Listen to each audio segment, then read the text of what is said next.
नमस्कार मित्रों, एक बार फिर आपका स्वागत करता हूँ इस यूट्यूब चैनल के माध्यम से। मित्रों, जैसा कि आपने कल की कक्षा में जाना था, माहेश्वर सूत्रों के बारे में सामान्य जानकारी और उनको किन किन नामों से जाना जाता है, ये हमने सब जाना था। अब इन्हीं सूत्रों से संबंधित कुछ और जानकारी मैं आपके बीच साझा करना चाह रहा हूँ। आप उसको ध्यान से सुनिए, समझिए और देखिए। मैंने पहले 14 सूत्र लिख कर रखे हैं कि समय बर्बाद ना हो, और यही मेरी खासियत रहेगी कि आपका समय ज़्यादा बिल्कुल नहीं लूँगा मैं। आपको अधिक से अधिक जो आपका विषय है उसको कराऊँ, और समय कम खर्च हो उसमें। चलिए, तो हम उसको आगे बढ़ाते हैं कि इन 14 सूत्रों को एक बार पढ़ लेते हैं दोबारा से। देखिए कैसा पढ़ेंगे। अयुण, ऋलृक, एओंग। इसको देखिए, ये तीसरा सूत्र है ना, एओंग। इसको कभी कभी जो पहली बार पढ़ते हैं उसको पढ़ देते हैं एओणा, एओणा, ऐसा पढ़ देते हैं। तो देखिए इसको आयुण, ऋलृक, एओंग, अयौच, हाइवरट, लण, यमंग, लनम, झभय, घट धस, जब गड दस, खप छट थच टतौ, कपय सससर हल। ठीक है। अब देखिए, हमने एक कल बात जानी थी कि संस्कृत भाषा वैज्ञानिक है। कैसे वैज्ञानिक है, आज हम कुछ कुछ जानकारी आज ग्रहण करेंगे। देखिए कैसे हम देखेंगे, देखना शुरू में अ, ई, उ, री, री, ए, ओ, आई, औ। आपको दिख रहा होगा कि ऊपर पहला, दूसरा, तीसरा और चौथा सूत्र। इन सूत्रों में क्या दिखाई दे रहा है आपको? स्वर। क्या दिखाई दे रहे हैं? स्वर। देखिए, अब इसमें एक चीज़ का ध्यान रखना होगा। मैं इसके बारे में फिर इसकी तुरंत बाद चर्चा करता हूँ जी। लास्ट में जो वर्ण दिखाई दे रहा है, मैंने कल भी थोड़ा सा शायद जिक्र आया था इसका, कि जो ण है, क है और ङ है, च है, ट है, ण है, म है, य, घ, श, व, य, र और ल। जो इनमें हलंत लगे हुए हैं वो इत्संज्ञक वर्ण है। इत्संज्ञक वर्ण मतलब इनको गिना नहीं जाता है। वो इनकी चर्चा मैं बाद में करने वाला हूँ, पहले आप इतना देखें, अभी इनको छोड़ना है। देखना तो आ, ई, ऊन। तो इनमें कौन कौन बचे? आ, ई, उ, है ना। फिर इसके बाद इसमें क्या कौन कौन होंगे? री और री। फिर इसमें होगा ए और ओ। इसमें होगा आई और औ।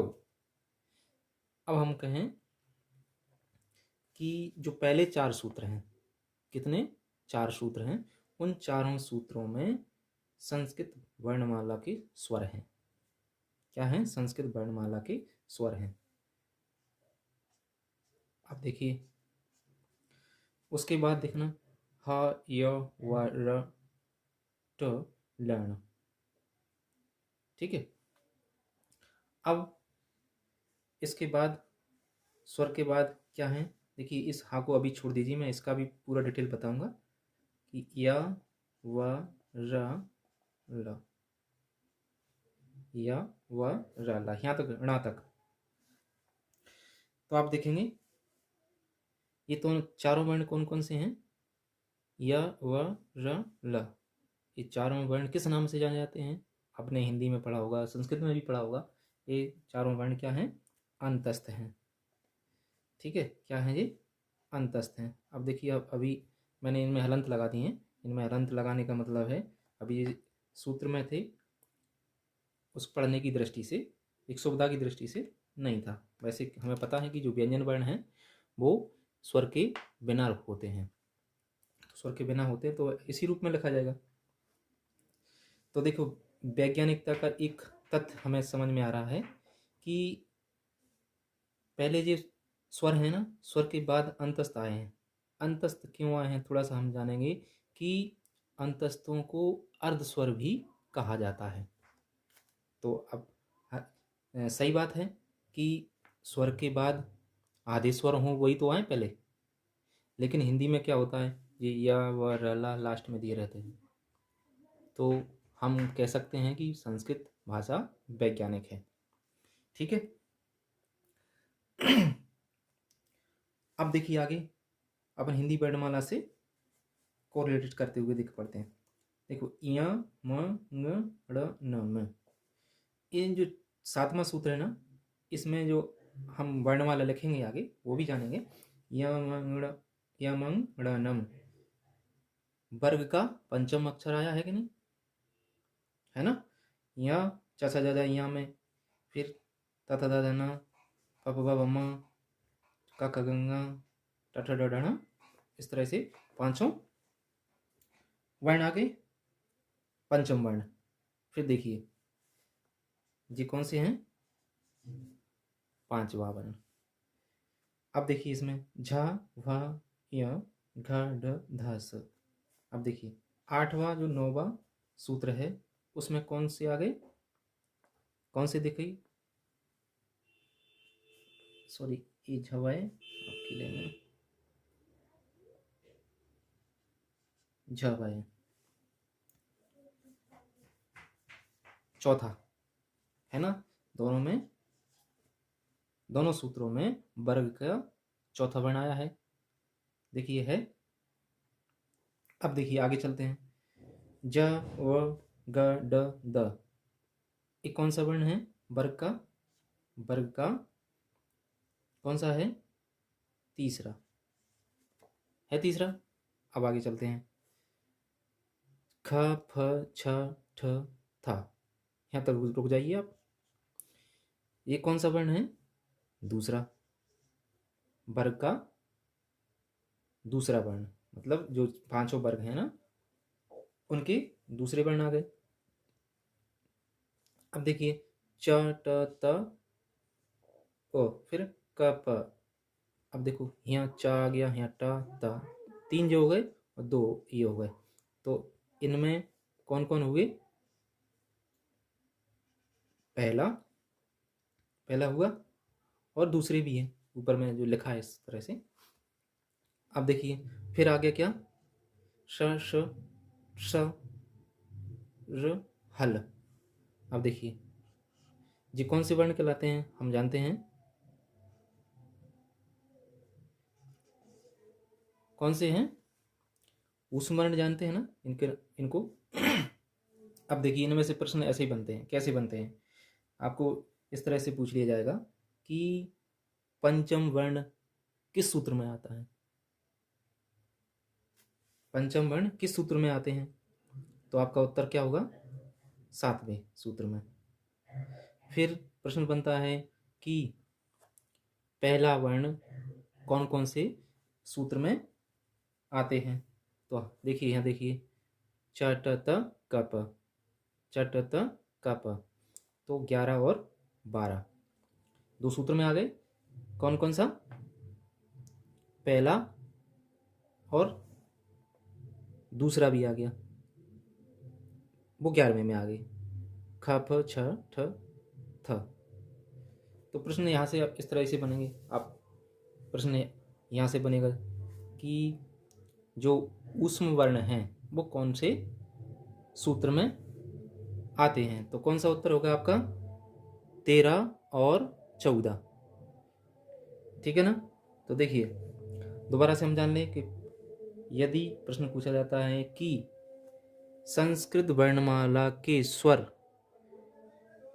कौन कौन से सूत्रों में आते हैं, तो हमारा उत्तर होगा क्या, पहले 4 सूत्रों में, अंतस्थ किस में आते हैं, 5वें और 6वें में। देखिए य व र ल।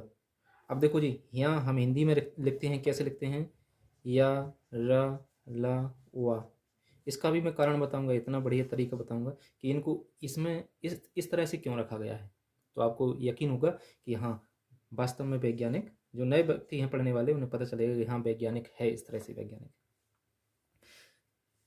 थोड़ा सा मैं इसको साफ करता हूँ, साफ करने का। तो आप इनको ध्यान से सुनते जाइए, एक एक चीज़ महत्वपूर्ण है, इन्हीं में से प्रश्न बन जाते हैं। और हो सकता है कि अभी अपन ध्यान नहीं देते हैं और सोच लेते हैं कि ये तो ठीक है मैंने पढ़े ही है, वो ध्यान ना देने की स्थिति में होता है ऐसा, वो परीक्षा में परेशान कर देते हैं। अब देखिए, इतना जानने के बाद चलो आगे चलते हैं हम, और तथ्य जानते हैं हम इसमें। चलिए, मैंने अभी बोला आपसे कि जो लास्ट में जो वर्ण दिखाई दे रहे हैं, सभी सूत्रों में जो लास्ट में आपको दिखाई दे रहे हैं, इसमें आपको हल दिखाई दे रहा होगा, है ना। वो सभी मैंने क्या बोला था कि इनको हल कहते हैं। तो आपका प्रश्न ये भी बनता है कि जब इनको हटाना था या इनका लोप होता है तो इनको रखा ही क्यों गया। तो इनका रखने का कारण है, हम आगे प्रत्याहार बनाएंगे, उनमें विशेष रूप से काम आते हैं जी। क्या बनाएंगे? प्रत्याहार। उसमें उसमें पूरे आपको समझ में आएगा कि हाँ इसलिए आवश्यक है। जैसे मान लीजिए, हमने सुना होगा कि संस्कृत में स्वरों को अच कहते हैं। क्या कहते हैं? स्वरों को अच कहते हैं। देखो अच कैसे, वो प्रत्याहार बनाएंगे उसमें समझ में आएगा। देखना, इसमें देखिए अयुन, ऋलिक, अयंग, अयौच। अब देखो यहाँ से लेकर आ से लेकर चा तक, कहाँ से लेकर? आ से लेकर, इस आ से लेकर और चा तक, आ से लेकर चा तक। अब देखिए जो बीच में जो इत संज्ञक वर्ण आएंगे, मतलब जो ना गिने जाने वाले वर्ण आएंगे, उनको बिल्कुल हम दिमाग से हटा देंगे। मैं उसका पूरा और आगे बता रहा हूँ डिटेल। तो इनको दिमाग से हटा देंगे तो देखिए ये नहीं आएगा आपका, ये नहीं आएगा, ये नहीं आएगा। तो बचा क्या? 1 2 3 4 5 6 7 8 9, 9 बचे। तो ये क्या हुए? अच माने स्वर। पहले 4 सूत्रों में आपको स्वर दिखाई देते हैं, ठीक है ना। तो और एक शब्द सुनाई दिया हुआ आपके लिए, या देखा होगा, सुना होगा, पढ़ा होगा, हल। हल माने होता है क्या? व्यंजन। क्या होता है? व्यंजन। देखिए यहाँ से लेकर है वरट, मतलब हा से लेकर यहाँ तक, यहाँ से यहाँ तक देखिए आ रहा है। लास्ट का अपने लिए क्या लेना है? ला। और ये सभी छोड़ना है। ये र है, य है, वा है, श है, श है, य है, और माँ है, और ये भी डा है, और ये टा है। सभी को छोड़ना है। लास्ट वाला जो वर्ण है इत संज्ञक, उसको लेना है, और जो आदि वाला है जिससे हम शुरुआत करने वाले हैं उसको लेना है। तो आप यहाँ से चलेंगे हा से लेकर ला तक। अब देखो एक प्रश्न और बनता है आपका कि हा 2 बार दिखाई दे रहा है। हा कितनी बार दिखाई दे रहा है आपको? 2 बार। तो इसका भी मैं अगली कक्षा में जहाँ उचित लगेगा मुझे, मैं आपको वहाँ क्लियर करूँगा कि हाँ इसमें 2 बार क्यों आया है इन सूत्रों में। उसका विशेष कारण रहा है, ऐसा नहीं कि उसको वैसे ही रख लिया गया है, विशेष कारण रहा है, ठीक है। चलिए, तो हमने ये जान लिया कि इन्हें क्या कहते हैं? अच। और जो लास्ट में जो वर्ण है उन्हें इत संज्ञक है। इनसे संबंधित कुछ जानकारी देखो हम बता देता हूँ। मैं इनको दोबारा से यहाँ से स्थिति में आ जाएंगे। देखिए कि मैं इसी वर्णमाला से संबंधित या जो इत संज्ञक वर्ण है उनसे संबंधित कुछ देखिए चर्चा करके मैं आपको बताता हूँ क्या है। मैंने कल बताया था इत संज्ञा। क्या? इत संज्ञा करने वाले या करने वाला सूत्र कौन है? हलंत्यम। क्या है? हलंत्यम। अब इत संज्ञा मतलब इत संज्ञक को हमने एक शब्द और बताया था कि इसको क्या कहते हैं, अनुबंध। इत को क्या कहते हैं, अनुबंध। ठीक है, ठीक है। और एक शब्द और आया होगा, जैसे ये दिखाई दे रहा है, लण। लण में हमने कल बोला था कि लण मध्य तू इत संज्ञ का, जो लड़ में जो आकार है, देखिए एक शब्द में बोल लेता हूँ, जैसे आकार बोल रहा हूँ मैं, कोई भी वर्ण लूँ मैं, कोई भी वर्ण, हा लूँ तो हकार बोलूँगा, का लूँ तो ककार बोलूँगा। मैं आप जो भी वर्ण लेंगे उसके बाद कार जोड़ेंगे, कार जोड़कर उसको इस तरह से संबोधित करेंगे, जैसे आ आकार, का ककार, हा हकार, झा झकार, घा घकार, इस तरह से बोला जाता है। तो देखिए यहाँ जो लण है ना, उसमें जो आकार है वो भी क्या है, लण मध्य तू इत संज्ञ का। अब देखिए आगे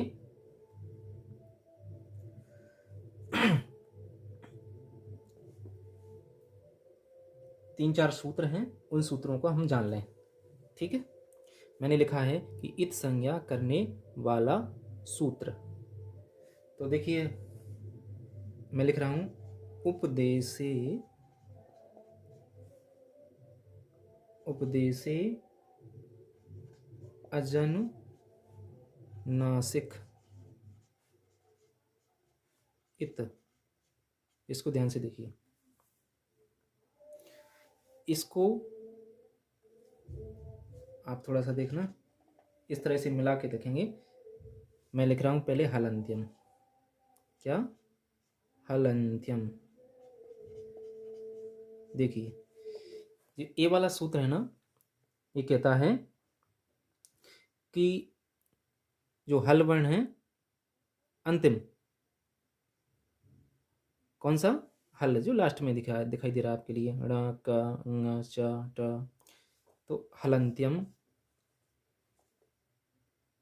अब इससे पहले देखो ये क्या लिखा है, इसको इसमें जोड़ना पड़ेगा, इस हलंत्यम के पहले इसको जोड़ना पड़ेगा।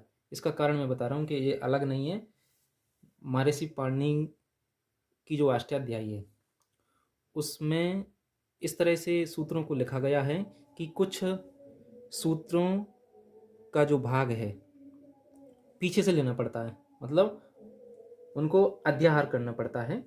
तो आप इसमें ये हलंत्यम में इसको जोड़कर इसका पूरा अर्थ निकाल पाएंगे। केवल हलंत्यम से ही इसका पूरा बोध नहीं हो रहा है कि हलंत्यम तो क्या हो गया, पूरा बोध करा ही नहीं रहा है ना, क्योंकि इसमें यदि इसको अलग अलग करें अपन, हलंत्यम को, हल और अंत्यम, इससे कोई वाक्यार्थ नहीं निकलता, कोई वाक्यार्थ नहीं निकलता। तो फिर इसको पूरा करने के लिए पीछे से, कहाँ से, पीछे से इसको क्या कर लेते हैं, अध्याहार कर लेते हैं। तो देखिए हलंत्यम लिखा है ना, तो हलंत्यम से क्या होता है, ऊपर लिखा है देखिए, उपदेश, उपदेशे अजनुनासिक इत। अब देखो यहाँ एक चीज आ गई कि उपदेश क्या है ये। अब उपदेश को हम बिल्कुल पूर्ण रूप से जान लेते हैं कि उपदेश है क्या ये, कि इसमें लिख सकते हैं हम धातु, क्या, धातु, सूत्र, सूत्र, गणोड़ादि, वाक्य। देखिए इसको ध्यान से सुनना, लिंगानुशासन, क्या, इसको इस तरह से लिखा जाएगा, ध्यान रखना संस्कृत में इस तरह से लिखा जाता है, लिंगानुशासन। ठीक है, लिंगानुशासन, आगम, आगम और प्रत्यय, प्रत्यय। ठीक है, आदेश, क्या, प्रत्यादेशा, प्रत्यादेशा, उपदेशा, उपदेशा, उपदेशः, प्रकीर्तितः, प्रकीर्तितः।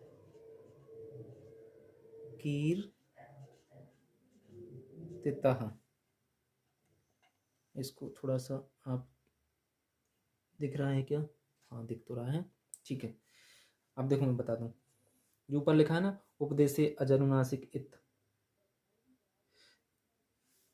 कि जो उपदेश अवस्था है, उपदेश अवस्था क्या है कि जो महर्षि पाणिनि, कात्यायन, पतंजलि, ये व्याकरण के त्रिमुनि कह जाते हैं। कौन कौन?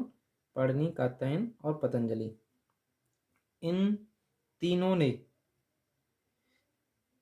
प्रथम बार जो उच्चारण किया, क्या प्रथम बार जो उन्होंने जो बोला है वही उपदेश कहलाता है। इस चीज का विशेष ध्यान रखना। क्या? पाणिनि, कात्यायन और पतंजलि ने जिसका प्रथम उच्चारण या प्रथम पाठ किया है वो व्याकरण शास्त्र में उपदेश कहलाता है। ठीक है, उपदेश कहलाता है।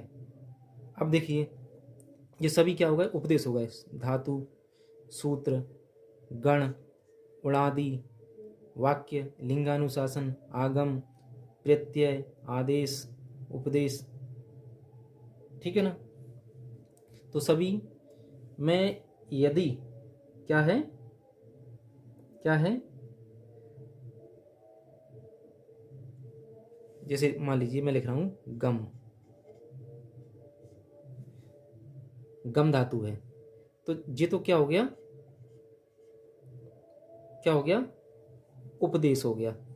अब इसी का हमें पता है कि गम का गच्छ हो जाता है। क्या हो जाता है? गच्छ, गच्छ हो जाता है। तो फिर ये क्या हो गया? आदेश हो गया। तो ये उपदेश है। क्या है ये? उपदेश है। ठीक है, आप इसको थोड़ा सा लिख सकते हैं या स्क्रीनशॉट ले लीजिए। मैं इसको साफ कर रहा हूँ, फिर आगे बताता हूँ। हलंत्यम के आगे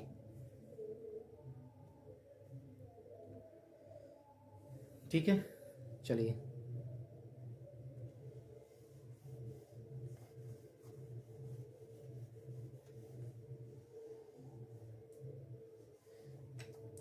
अब देखिए हमने लिख दिया क्या? धातु, प्रत्यय, आगम, आदेश, गण, उणादि, वाक्य, लिंगानुशासन, ये सारे क्या हैं? उपदेश हैं, उपदेश हैं। ठीक है ना? तो इत्संज्ञक वर्णों का क्या हो जाता है? लोप हो जाता है। तो देखिए इसके लिए है कि इत्संज्ञक वर्णों का लोप करने वाला सूत्र, इत संज्ञक वर्णों का लोप करने वाला सूत्र कौन सा है? अदर्शन लोपा, अदर्शनम लोप, अदर्शन लोप। देखिए इसका अर्थ हुआ कि शास्त्रता प्राप्त होने वाले या शास्त्रता प्राप्त होने पर जो वर्ण श्रवण अभाव में, श्रवण अभाव में, देखिए जो दिखाई दे रहे हैं ना, इनको हम बोले अभी नहीं तो ऐसे बोले आयु, ऋलिक, एवं। तो इसमें ये दिखा, ये सूत्र बोल रहा है कि अदर्शन लोप, अदर्शनम लोप, अदर्शनम लोप। तो क्या होगा? श्रवण अभाव के कारण ना दिखाई दे उसे लोप कहते हैं। क्या कहते हैं? लोप कहते हैं। अब लोप कहते हैं तो फिर अगला सूत्र आता है तस्य लोपा। क्या आता है? देखिए ये सूत्र है, ध्यान रखना। अभी सूत्रों का नंबर लिख रहा हूँ, चलो ये पहली बार लिख दिया है, आगे लिखते रहेंगे। अब देखिए तस्य लोपा, इनका क्रम ध्यान रखना, ये पूछे जाते हैं परीक्षा में। तस्य लोपा। अब जिसका जो दिखाई ना दे, ठीक है, जो यहाँ क्या कह रहा है?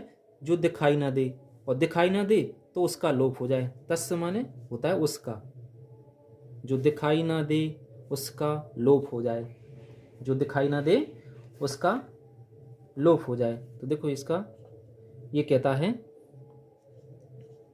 तस्य एतो, तस्येतो लोपः स्यात्,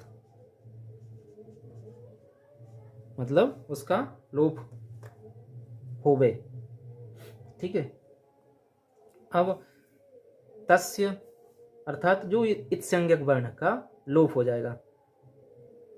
जैसे आयुण है, आयुण में जैसे देखो यहाँ पहला सूत्र दोबारा से लिख देता हूँ, आ ई उ ण। आयुण में जो लास्ट में दिखाई दे रहा है ना, जो अंतिम वर्ण है ना ड़ा, इसका क्या हो जाएगा, लोप हो जाएगा। क्या हो जाएगा, लोप हो जाएगा। अब देखिए यहाँ एक चीज़ और आ गई कि जो ड़ा है का है, ये सभी किस काम में आएंगे, प्रत्याहार बनाने में। तो ये सभी क्या हैं, प्रत्याहारों की सिद्धि के लिए हैं ये सभी। आगे प्रत्याहार समझेंगे, प्रत्याहार का मतलब क्या होता है अभी, लेकिन इतना बता दूं कि प्रत्याहार का मतलब है संक्षिप्तीकरण। क्या है, इसका नंबर लिखना हो तो लिख सकते हैं, वैसे ये सारी चीज़ें पूछने वाली नहीं है, फिर भी 119, 119। ठीक है। अब देखिए इसके बाद अगला सूत्र आता है, बहुत ही इंटरेस्टिंग रहेगा आपका जो आज की कक्षा है ना, वो बहुत इंटरेस्टिंग रहने वाली है, आपको बहुत कुछ सिखाने वाली है। और यदि कुछ समझ में नहीं आता तो आप हमें लिखें जरूर। ठीक है।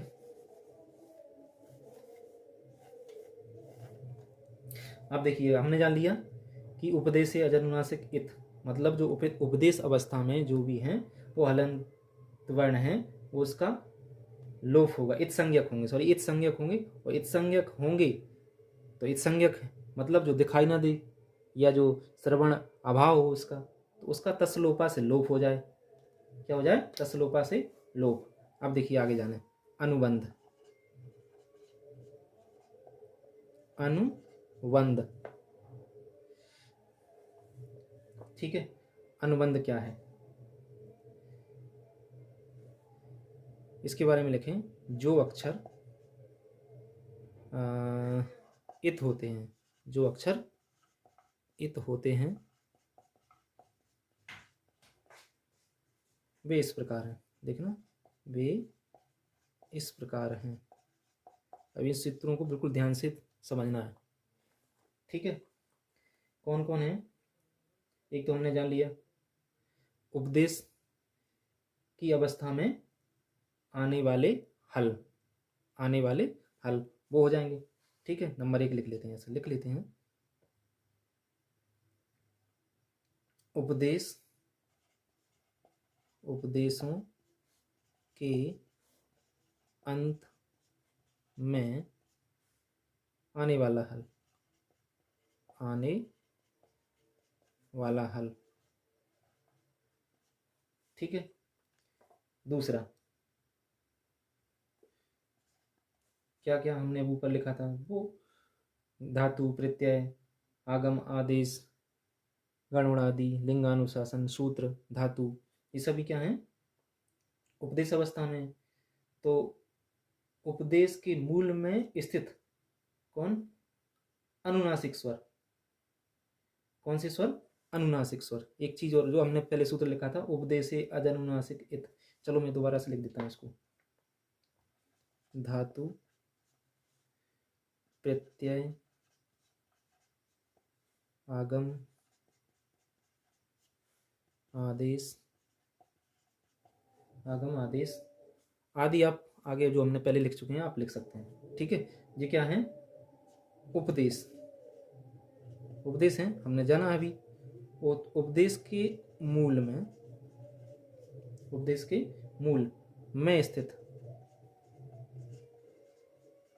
उपदेश के मूल में स्थित, उपदेश हमने समझ नहीं है क्या है। ठीक है। अनुनासिक स्वर, कौन से, अनुनासिक, इधर दिखाई देगा, हाँ,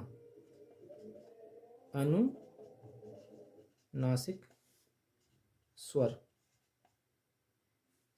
इसका ध्यान रखना। उसमें सूत्र में आया था उपदेशी अजनुनासिक इत,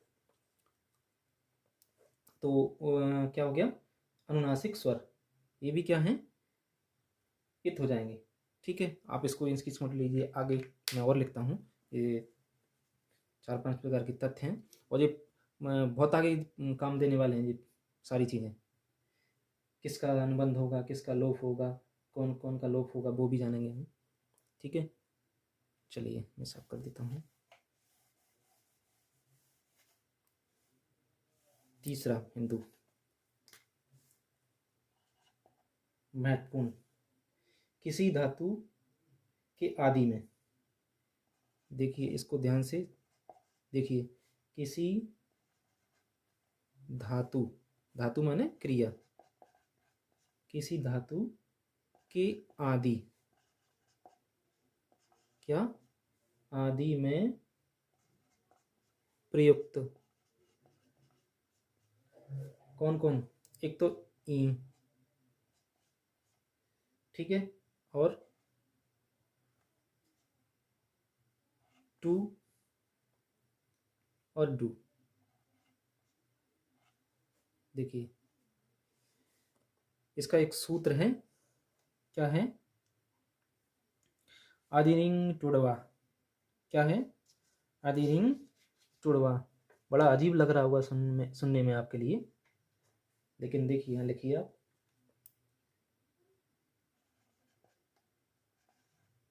आदिरिंग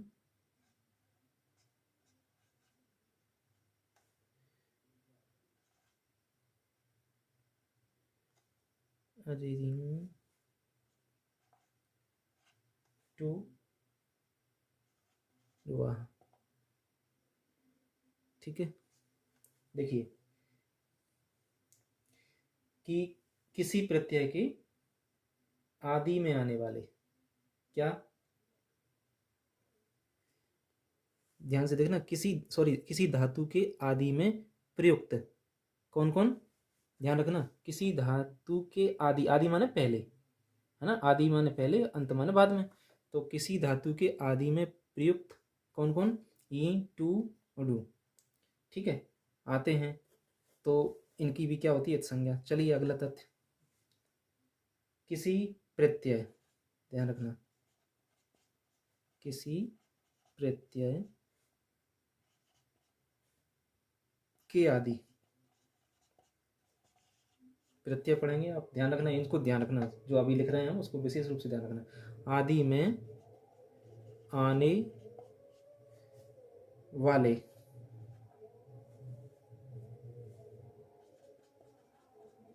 आदि में आने वाले, एक तो चा वर्ग, कौन सा, चा वर्ग, और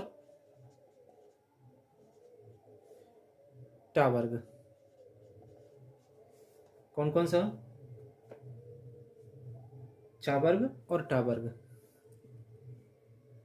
ये सभी इत संज्ञक होंगे, ध्यान रखना। इसका सूत्र है चुटू, चुटू क्या है, नंबर लिख देता हूँ, 1 3 7। ठीक है, अब हम वो वही लिख रहे हैं, क्या, जो अक्षर इत होते हैं वे इस प्रकार हैं, तो इस प्रकार में हमने चौथा बिंदु लिख लिया है, तो एक तो चुटू हो गया। ठीक है,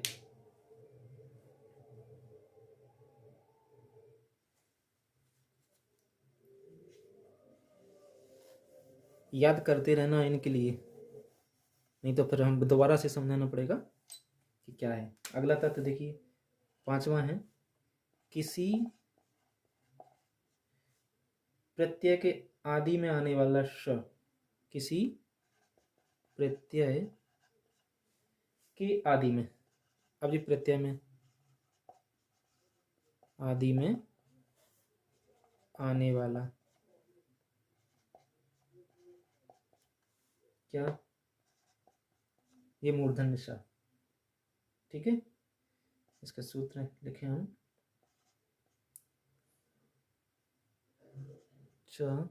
दोबारा से श, प्रत्ययस्य,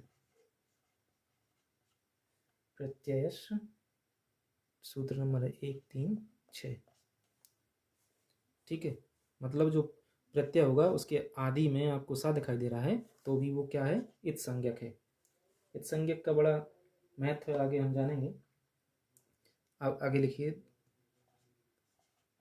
तद्धित प्रत्यय होता है तद्धित से भिन्न, तद्धित से भिन्न मतलब तद्धित प्रत्यय को छोड़कर, तद्धित प्रत्यय को छोड़कर अन्य प्रत्ययों, अन्य प्रत्ययों के आदि में आने वाले कौन कौन, ला, श और का वर्ग, का वर्ग पूरा।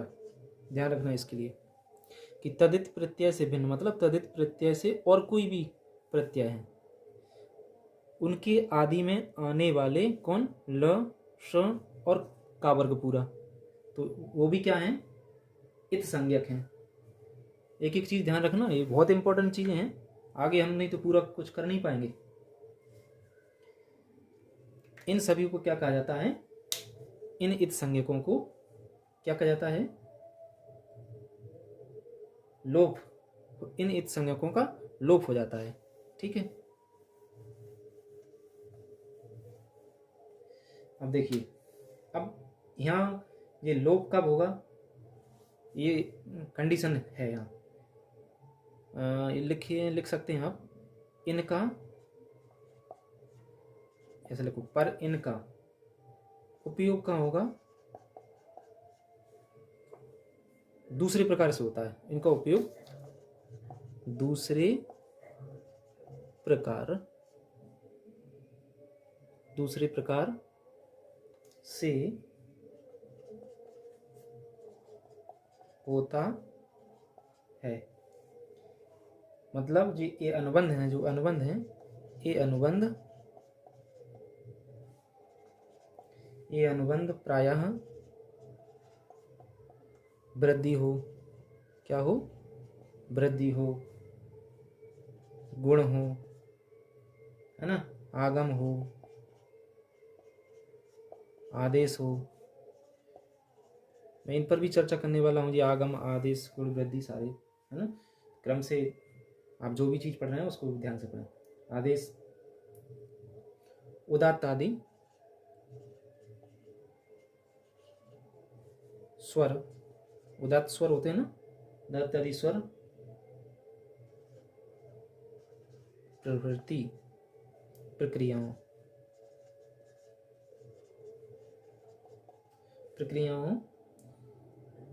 के निमित्त बनते हैं, के निमित्त बनते हैं। ठीक है, आप इसका स्क्रीनशॉट लीजिए और आज हम इस कक्षा को यहीं समाप्त करते हैं। तो आप इसको देखें, समझें, फिर भी समझ में नहीं आता तो मुझे बताएं। ठीक है, धन्यवाद, नमस्कार।